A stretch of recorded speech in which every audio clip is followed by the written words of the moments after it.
So just a quick video just to show how you put a filter onto a Dyson HDO1 or HDO2, all three, all four, all the Dyson range, really. So you have two lugs on the actual filter itself. Them lugs correspond to slots in the handle.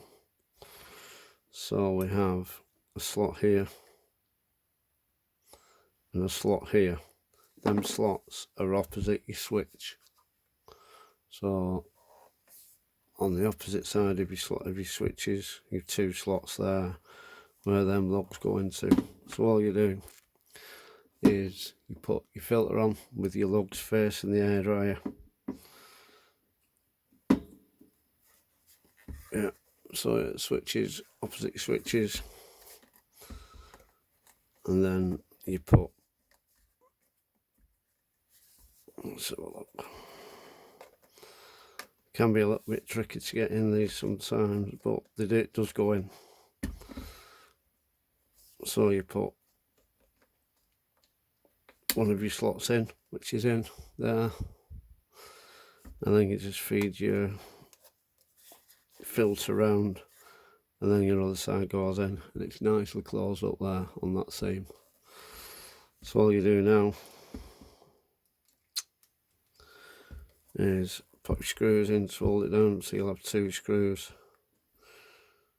You have one near enough opposite the seam,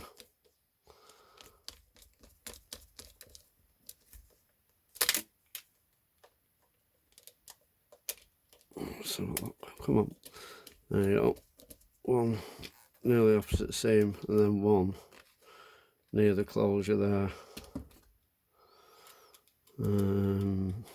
I've seen these filters, they've been in all shapes and sizes. People have fitted them wrong. I've even seen repair shops actually fitting them wrong. So yeah, so that, don't tighten them too tight, you just need to nip them up,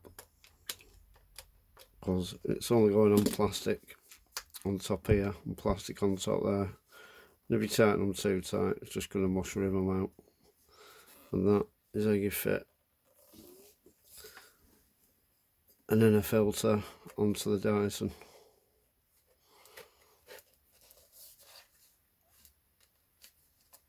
There you go, and that job done. So off for cleaning. And that's it. Hope that helps someone.